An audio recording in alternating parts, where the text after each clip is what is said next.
이 시간 하나님께서 우리에게 주신 말씀은 창세기 22장 1절 말씀입니다.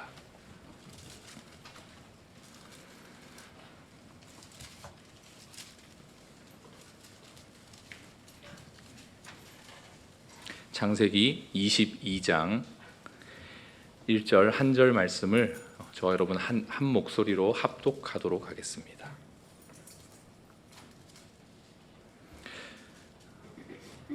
22장 1절 말씀입니다. 그 일 후에 하나님이 아브라함을 시험하시려고 그를 부르시되 아브라함아 하시니 그가 이르되 내가 여기 있나이다. 아멘. 참된 그리스도인이라면 하나님의 말씀이 중요하다는 사실은 거듭 강조해도 지나치지 않다는 것에 동의하실 것입니다. 그리스도인에게 있어서 이 하나님의 말씀은 모든 가치의 기준이 되고 또 삶의 지침이 되기 때문입니다.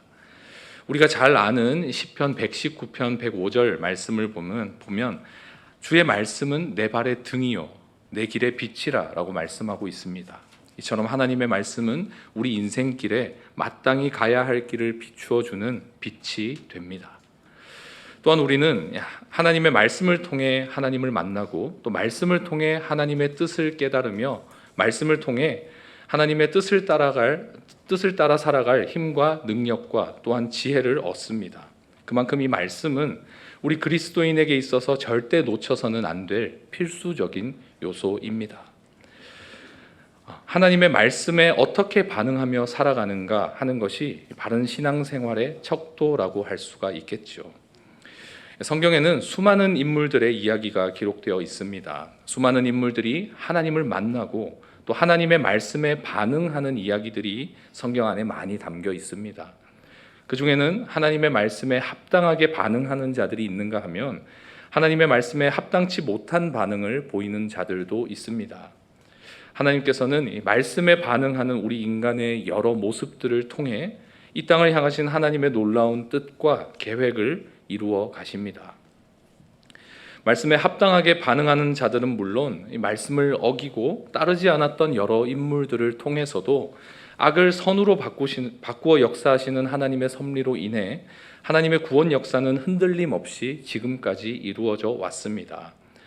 그 중에서도 오늘 본문 창세기 22장 1절에는 아브라함을 시험하시려는 하나님의 말씀 앞에 아브라함이 어떻게 반응하였는지를 보여주고 있습니다. 하나님이 아브라함을 시험하시려고 그를 부르시되 아브라함아 하시니 그때 아브라함이 하나님께 어떻게 대답했습니까? 내가 여기 있나이다. 내가 여기 있나이다 이 말은, 이 표현은 성경에서 꽤나 많이 등장하는 말입니다. 아브라함은 물론 후에 하나님께서 그의 아들 이삭을 부르셨을 때에도 그랬고 또 이삭의 아들 야곱을 부르셨을 때에도 그들은 하나님의 부르심 앞에 내가 여기 있나이다 라고 대답을 하였습니다.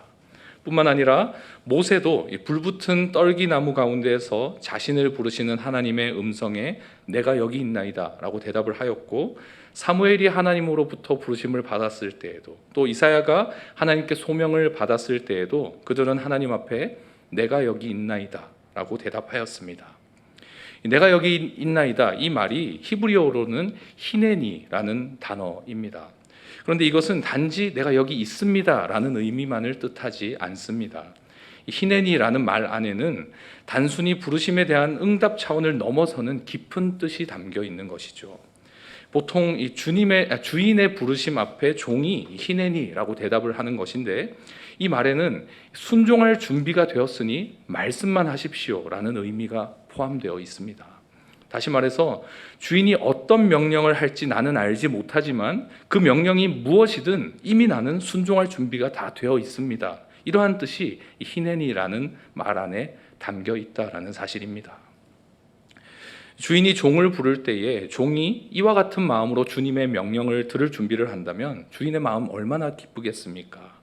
마찬가지로 하나님께서 우리를 부르시고 우리에게 말씀하실 때에 우리가 이와 같이 히네니 하는 마음으로 하나님 말씀을 듣기를 바라실 것입니다. 또한 우리가 히네니라고 말할 때에 하나님 더욱 우리에게 말씀을 들려주고 싶어 하시겠죠. 때때로 우리는 자신의 간절한 기도에 대해 하나님의 응답을 구하게 될 때가 있습니다. 그런데 좀처럼 하나님의 응답이 들려지지 않고 하나님의 뜻이 무엇인지 모호하게 느껴질 때가 참 많습니다. 물론 하나님께서 선하신 의도로 응답을 유보하시고 또 침묵하시며 우리에게 인내를 요구하시는 경우도 있지만, 때로는 우리의 잘못된 태도로 인해 하나님께서 응답하지 않으시는 경우도 있습니다. 우리가 하나님의 말씀들을 준비가 되어 있지 않을 때에 하나님 침묵하시는 것이죠. 하나님의 뜻을 내 임의대로 정해두고 내 입맛에 맞는 말씀만 듣고자 하는 마음으로 하나님 말씀을 기다린다면 하나님은 그런 자에게 응답을 유보하기도 하시는 것입니다. 오늘은 하나님의 말씀을 듣기 전에 우리가 먼저 준비해야 할 세 가지에 대해 나누고자 합니다. 과연 우리는 하나님 말씀 앞에 설 때에 어떤 마음을 준비해야 하는가? 먼저 첫 번째로 우리가 준비해야 할 마음은 순종입니다. 앞서 언급하였듯 히네니라는 단어 안에는 하나님의 명령이 있기도 전에 이미 순종하는 마음이 준비되어 있음을 알 수가 있습니다. 오늘 본문에 기록된 아브라함의 상황에 대해서는 설명하지 않아도 다들 잘 아실 것입니다. 하나님께서 아브라함을 부르신 이유가 무엇입니까? 그를 시험하기 위함이었습니다. 과연 아브라함이 하나님을 경외하는 마음이 있는지를 시험하기 위해 아브라함을 부르셨던 것이죠. 그리고 하나님께서는 아브라함을 시험하는 방법으로 아브라함의 삶에 있어서 가장 귀한 것, 100세가 되어 얻은 하나뿐인 아들 이삭을 바치라고 말씀하십니다. 하나님의 부르심 앞에 히네니라고 대답했던 아브라함이 후에 하나님의 명령을 듣게 되었을 때 어떤 마음이 들었겠습니까? 인간적인 마음 한켠에는 하늘이 무너지는 것 같은 절망적인 마음이 들기도 했을 것입니다. 그러나 아브라함은 하나님의 명령에 순종하여 아들 이삭을 데리고 모리아 산을 향해 올라갑니다. 하나님의 말씀대로 아들 이삭을 바치기 위해서였죠. 이러한 아브라함의 모습을 통해 우리는 아브라함이 하나님의 말씀을 어떻게 대하고 있는지를 알 수가 있습니다. 아브라함은 하나님의 말씀을 들어본 후 순종할 만하기 때문에 순종한 것이 아닙니다. 하나님의 말씀을 듣기 전 이미 히네니라는 말로 순종할 것을 결단하였고, 그 후에 하나님의 명령이 임하게 되었을 때에 그 명령이 순종하기에는 너무나도 버겁고 힘든 일이지만 그럼에도 순종하는 모습을 보였습니다. 때때로 우리는 하나님의 말씀을 선택적으로 받아들이는 모습을 보일 때가 있습니다. 듣기 좋은 말씀은 쉽게 받아들이면서 헌신과 믿음의 결단을 요구하는 말씀 앞에서는 주저하게 될 때가 있죠. 특히나 그 말씀이 내게 버겁게 느껴진다면 말씀을 모른 척하기도 합니다. 이러한 모습은 하나님의 말씀 앞에선 그리스도인의 올바른 자세가 아닙니다. 진정한 그리스도인은 예수님의 십자가에 자신의 옛사람을 못 박고 이제는 내가 사는 것이 아닌 내 안에 그리스도께서 사시는 삶, 즉 자신의 삶을 온전히 주님께 내어드린 자, 그리스도를 삶의 주인으로 모신 그리스도의 종된 자가 바로 그리스도인입니다. 그런데 어찌 종이 주인의 말씀을 선택적으로 받아들일 수가 있겠습니까? 하나님의 말씀에 대한 순종을 들어보고 판단하겠다라는 태도는 우리 삶의 주인 되신 하나님의 주권을 인정하지 않는 대단히 경솔한 태도가 아닐 수 없습니다. 충성된 종은 주인의 명령이 무엇이든 무조건적으로 순종합니다. 순종할 만한 것과 그렇지 않은 것을 자기 마음대로 구별하여 할 만한 것만 순종하는 것은 순종이 아니죠. 주인의 명령이 다 이해되지 않는 그때에도 따르는 것이 진정한 순종입니다. 저와 여러분이 주님의 말씀에 그러한 철저한 순종을 결단하는 그리스도인들이 되기를 바랍니다. 주님께서 우리에게 무엇을 말씀하시던 주님, 내가 여기 있습니다. 주의 종이 듣겠습니다. 말씀만 하시옵소서라며 순종할 수 있는 주님의 자녀들 되기를 소망합니다. 두 번째로 하나님의 말씀 앞에서 우리가 준비해야 할 것은 믿음입니다. 하나님의 말씀이 우리에게 임하게 될 때에 우리는 하나님을 향한 믿음 또한 준비해야 합니다. 어떠한 믿음을 준비해야 할까요? 바로 선하신 하나님에 대한 믿음을 준비해야 합니다. 하나님은 선하시기 때문에 결코 내 삶을 잘못된 길로 인도하지 않으신다는 믿음, 잠깐 내 삶에 환난과 고난이 닥쳐와도 결코 그것이 화로 이어지지 않으며 바울이 고백했던 것처럼 거꾸러뜨림을 당하여도 선하신 하나님으로 말미암아 절대 내 인생 망하지 않는다는 믿음이 말씀 앞에선 우리에게 있어야 한다라는 것입니다. 아브라함은 아들 이삭을 바치라는 하나님의 천청병력 같은 이 명령 앞에서도 담담하게 순종하는 모습을 보였습니다. 왜냐? 아브라함에게는 선하신 하나님에 대한 믿음이 있었기 때문입니다. 아들 이삭을 바치는 것이 하나님의 뜻이라면 그곳에 선하신 하나님의 뜻이 있을 것이다. 이삭이 죽게 되더라도 그것이 내 인생의 화로 끝나는 것이 아니라 그 사건을 통해 하나님께서 이루실 선한 계획이 있을 것이다. 이와 같은 이 선하신 하나님에 대한 믿음이 아브라함에게 있었기 때문에 그는 이삭과 함께 모리아산을 오를 수 있었던 것이죠. 우리의 삶에도 이해하기 힘든 고난과 역경이 찾아올 때가 있습니다. 하나님의 존재가 의심스러울 만큼 고난의 강도가 거세고 또 견뎌내기 어려운 환난의 시기를 지나게 될 때가 있죠. 그럴 때 우리는 선하신 하나님을 향한 믿음을 붙들어야 합니다. 섭리라고 하죠. 내가 겪는 이 고난 또한 선하신 하나님의 섭리 안에 있다. 하박국 선지자의 기도처럼 우리 하나님은 환난 중에라도 긍휼을 잊지 않으시는 선하신 하나님이시다. 이런 고백이 우리에게 있을 때에 하나님의 섭리 안에 있는 우리의 삶은 더욱 주님이 기뻐하시는 모습으로 빚어지게 되는 것입니다. 최근에 내 삶의 원동력은 무엇인가? 라는 질문에 이런 대답을 하게 되었습니다. 내 삶의 원동력은 하나님의 선하심이다. 내 삶을 인도하시는 하나님이 선하시기에 지금 내 삶이 어떻든 괜찮다는 것입니다. 현재 내 삶이 복되든 혹은 그렇지 않든 악한 일도 선으로 바꾸어 내 삶을 선하게 인도하실 하나님이시기에 어떤 상황 속에서도 선하신 하나님으로부터 힘을 얻어 살아가게 됨을 말하는 것이죠.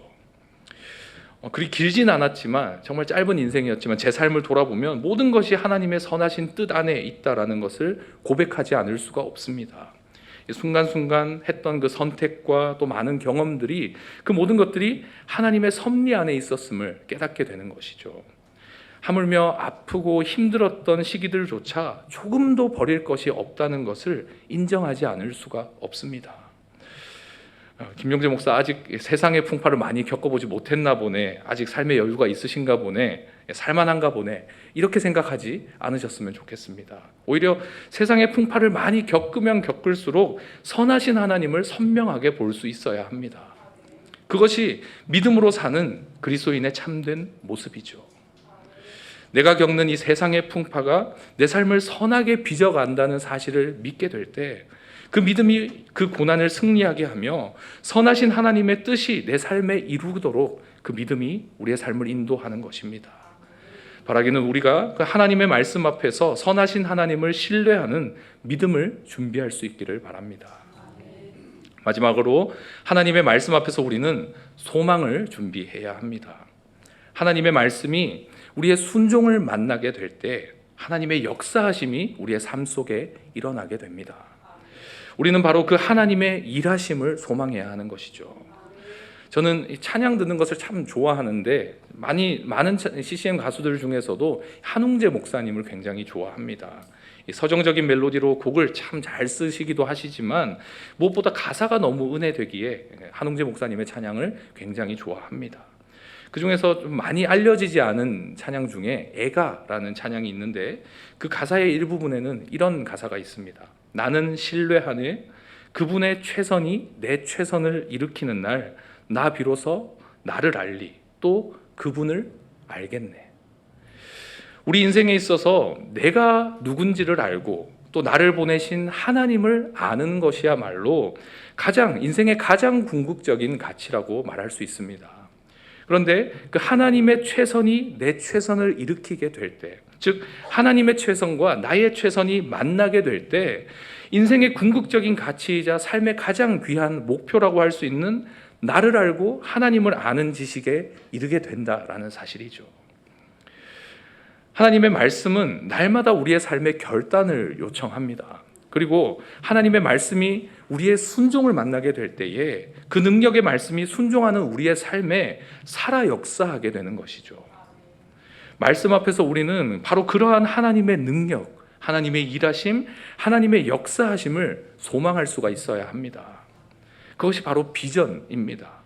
지금 당장 눈에 보이지는 않지만 말씀을 통해 하나님께서 약속하셨기에 믿음의 눈으로 그 약속을 현실로 바라보는 것이죠. 그리고 그 언약의 말씀이 현실이 될 수 있도록 내가 삶으로 하나님의 말씀에 순종하는 것입니다. 이 말씀에 담긴 우리를 향하신 하나님의 최선의 사랑이 하나님을 향한 우리의 최선의 믿음, 최선의 순종, 최선의 헌신을 만나게 될 때 우리의 삶에 이루실 하나님의 말씀을 소망하는 것, 그것이야말로 말씀 앞에서는 우리 그리스도인의 합당한 모습이라 할 수 있습니다. 말씀을 마치고자 합니다. 과연 하나님의 말씀 앞에서 우리는 무엇을 준비하고 있습니까? 내 생각 따라, 내 입맛 따라 하나님의 말씀을 재단하고 편집할 준비를 하고 있지는 않습니까? 혹 부담스러운 말씀 어떻게 하면 피할 수 있을지 빠져나갈 궁리를 하고 있지는 않습니까?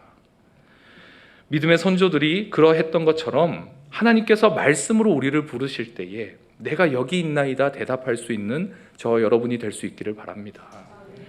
히네니라고 하는 말 안에는 하나님 말씀에 대한 절대적인 순종이 담겨 있습니다.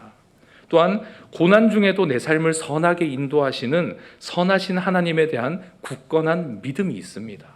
나아가 하나님의 말씀과 나의 순종이 만나게 될 때에 하나님께서 내 삶에 이루실 놀라운 일에 대한 소망이 담겨 있습니다. 오늘 말씀 앞에 선 저와 여러분이 무심한 마음과 준비되지 않은 마음으로 하나님 말씀 앞에 서는 것이 아니라 주님, 내가 여기 있습니다. 말씀만 하십시오. 주의 종이 듣겠습니다. 이와 같은 준비된 마음으로 말씀 앞에 서서 말씀이 이끌어가는 삶, 말씀과 동행하는 삶, 말씀을 성취하며 살아가는 삶 살아가시는 주님의 귀한 자녀들 되기를 간절히 소망합니다.